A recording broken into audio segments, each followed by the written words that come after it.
Welcome back everyone to my Let's Play of The Legend of Zelda Oracle of Ages Linked Heroes game. Last episode, Data ended right here in the entrance to the Moonlight Grotto, dungeon number 3. So, the main gimmick in this dungeon is going to be a spinner tile in the center room and these crystals that keep the spinner in the upper floor here. We got these 4 blue crystals. It's kind of like the pillars in the Eagle's Tower in Link's Awakening Dungeon 7, where in that one you had to destroy the 4 pillars, and then that would cause the tower, one of the tower floors to collapse, and then you finish off the dungeon. Here we have to destroy 4 crystals. Luckily, we don't have to use a ball and transfer it around to destroy the crystals. You just have to hit it with your sword, or in some cases, another item. But the purpose is still the same. We have to destroy them to cause something to drop, and then complete the dungeon. That was an interesting room. You had to use bombs to destroy a bunch of cracked blocks. Make our way to that crystal, and then we're gonna... Symmetry is the name of the game. We're gonna make those statues symmetrical. And we get another key. This key can open this door right here. We could fall down there and do some stuff there. The bottom floor. Let's take out this pea-hat. But we're eventually going to have to want to head to the north here. So we'll just change the spinner around. And then we'll head on down to take care of some stuff on the bottom floor.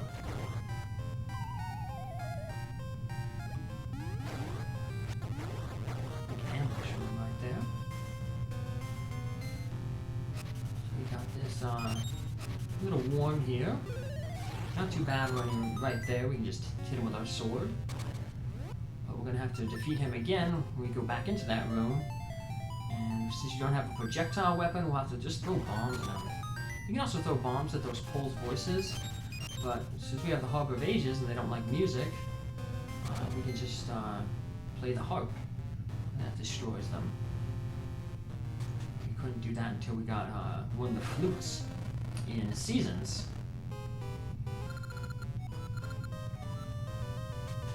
That's the third of the 4 crystals down. And let's just throw this bomb at this guy. If you get lucky, you can finish him in 1 hit, depending on how the bomb lands. Sometimes the bomb hits him, pushes him back, and then he falls back into the explosion again. I'm gonna have to use the bomb to hit this crystal, and that makes this armor statue come alive. Beat the armor statue, and we get the compass. We could have got the map a little earlier, but we're gonna be backtracking into the map room in just a little bit, so I saved off. So this is the room with the map. It's the room to the left of the entrance, but since I knew I was gonna head that way anyway, why waste time? Make the thing symmetrical again. Play our harp. Once all the Pole's voices are defeated, that'll cause the map treasure chest to appear. So we'll be back at the entrance to the dungeon. If you didn't already do that spinner, change the spinner, you'll have to change it now. But I did it before I jumped down here. I don't have to blow up that block that I just did up there, but OCD again. That's also the reason why the first time I came through here I chopped down all those bushes. There's going to be another room coming up that's going to have a whole ton of bushes. And that's also going to be filled with those plant monsters. So the final crystal is in this room, but we can't reach it with our sword. And we saw earlier that bombs don't work on the crystal. So we gotta find some other way to destroy that crystal. Bombs do work though on these Armor statues. So I like to just hit the button that turns them alive, but I like to plant a bomb by one so that as soon as it turns alive, it awakens right on the bomb. It's a good thing to have the bomb upgrade here.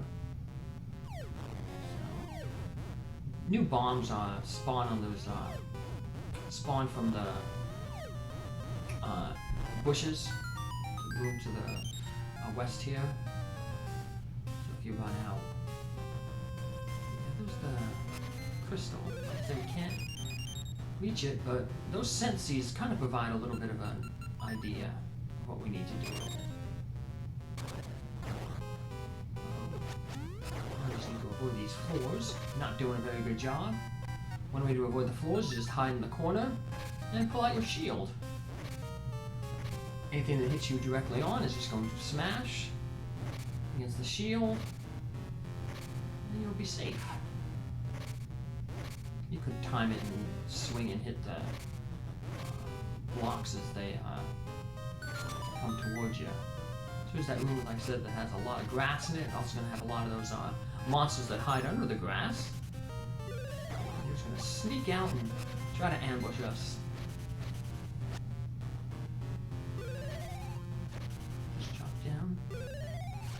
A lot of seeds.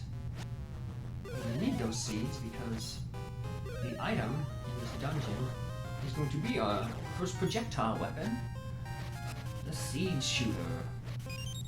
It's a little bit better than the slingshot that Data had in Holodrum, because the seed shooter, it can ricochet projectiles. So you can bounce stuff off the walls. And that's basically how we're going to destroy that final crystal. So yeah, we have this torch that we can't reach. And then they're going to give us the seed shooter and a room full of ember seeds to basically teach you that, you know, hey, this thing can be used to hit things that are out of our reach. So once again, the game is teaching you without telling you a thing. Well, at least not telling you through any words. And the game did tell us, though, through words that seed shot can ricochet off walls. So that's our clue how we're going to destroy that last crystal. I'll just turn the spinner again. Head back to that crystal room.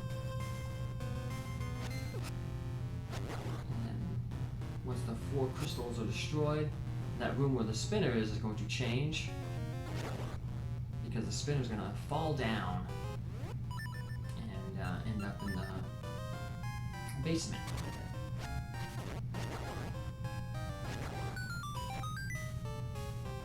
Alright, let's head over, destroy the final crystal.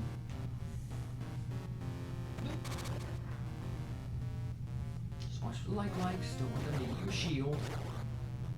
And then we ricochet the scent seed off. Scent seeds are kind of your go-to seeds for destroying things.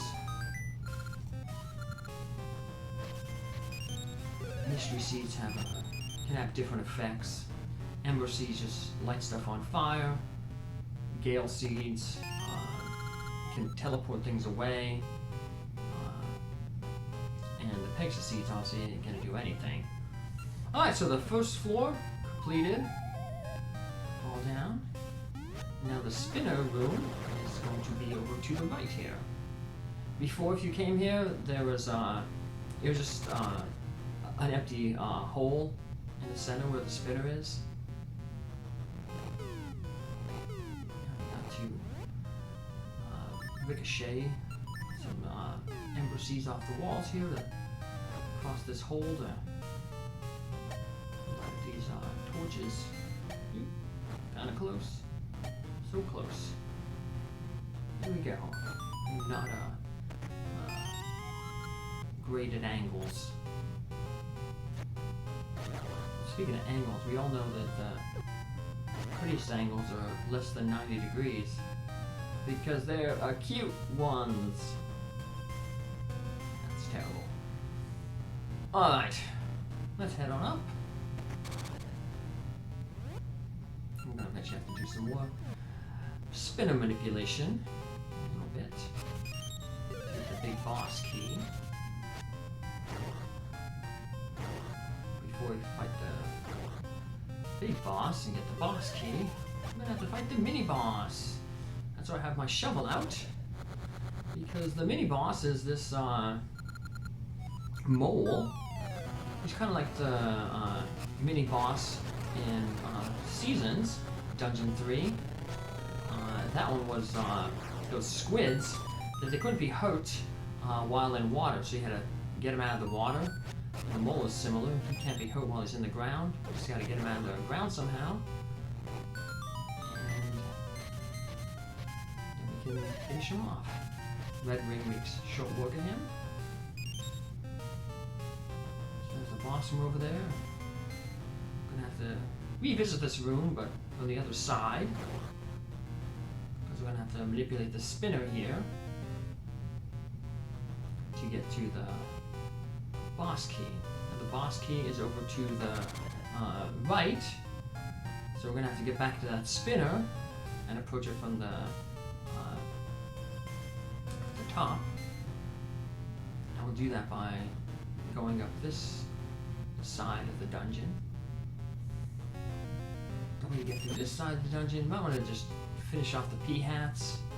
It'll get annoying. When you get the crystal, it shifts that little lever there, and then you can bank a scent seed off it to hit the switch.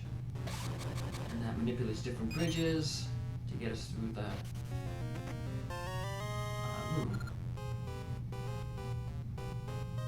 So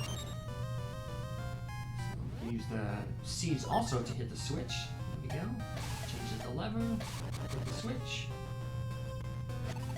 Change it up again. And we're back in this room here with the boss key. We don't have the boss key yet, but we can push this block to the side, and that will get us back to that spinner room. But we'll be able to approach from the north, which is how we wanted to approach it, so we can get to the boss key room.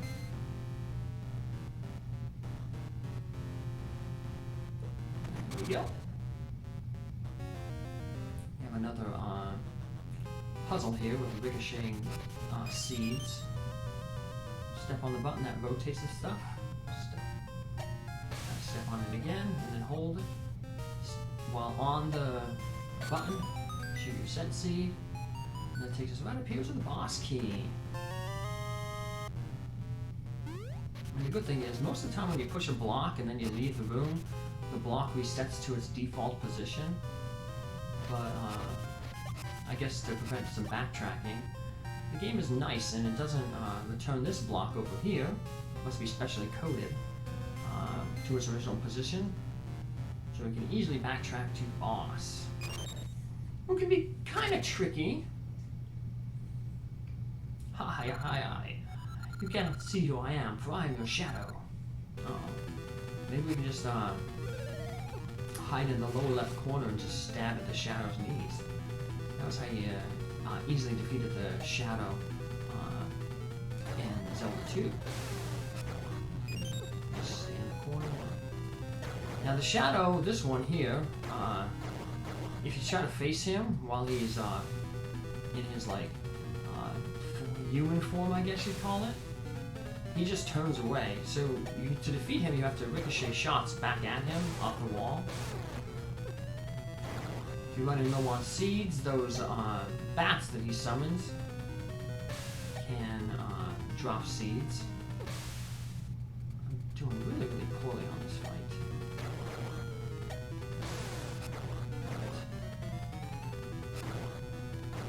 There we go. Finish him off. I think I did much better when I did the non-linked game with Maverick. So you can see, pretty much completed the dungeon here. This is the last room I gotta go into. And it will hold third essence of time. The echoing howl, an essence of time. It echoes far across the plains to speak to insolent hearts. Speaking of getting far across the plains, we are far across from the mainland. We're gonna have to find a way to get back there. Luckily, we're going to have an animal companion friend who will help us out. Oh, what's this? Amby's tower will soon be complete. Getting bigger and bigger. Once Amby's tower is done, history shall remember me as the greatest of queens. Parallel, I guess, to the Tower of Babel. People trying to reach the heavens by building a really big tower. Queen Amby's trying to build a big tower. Not to reach the heavens, but to be able to, like I said, look for her lost seafaring lover, significant other, who disappeared at sea.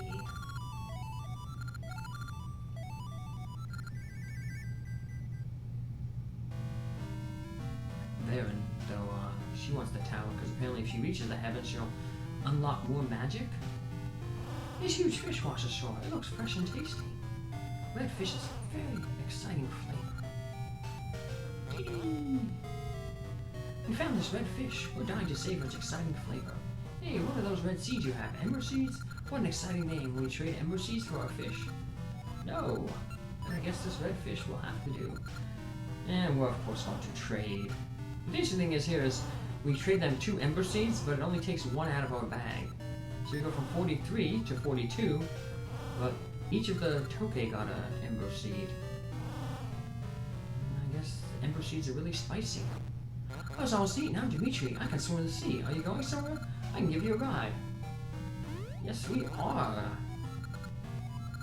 Now, we could just go back to the mainland, but there's 2 Gasha soil locations that I want to go to just to plant seeds. Since I'm not going to be harvesting them, I could have done this later, but I figured I'd just get it out of the way right now. So Dimitri there, he can eat things. Just press the A button. And the other one is also in the present, but we're going to have to do a little time traveling to reach it, so it's a little out of the way. But let's go get that. Let's return back to the past.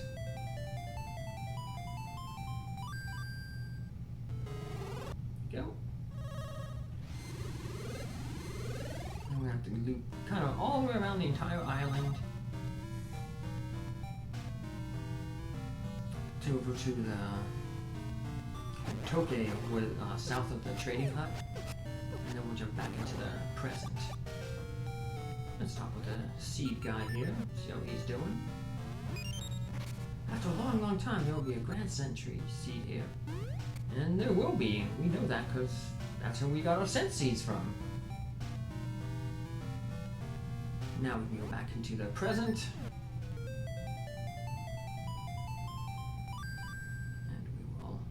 Get that last another Gasha seed planted.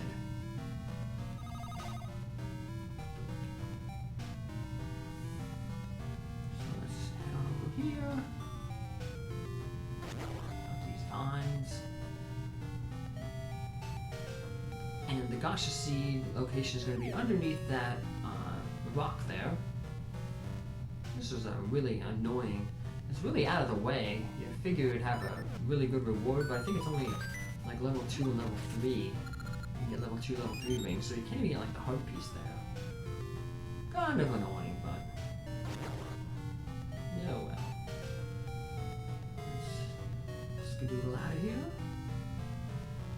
Too bad you couldn't cut down the trees from level 3. That would have avoided a whole lot of backtracking around. Can't do that.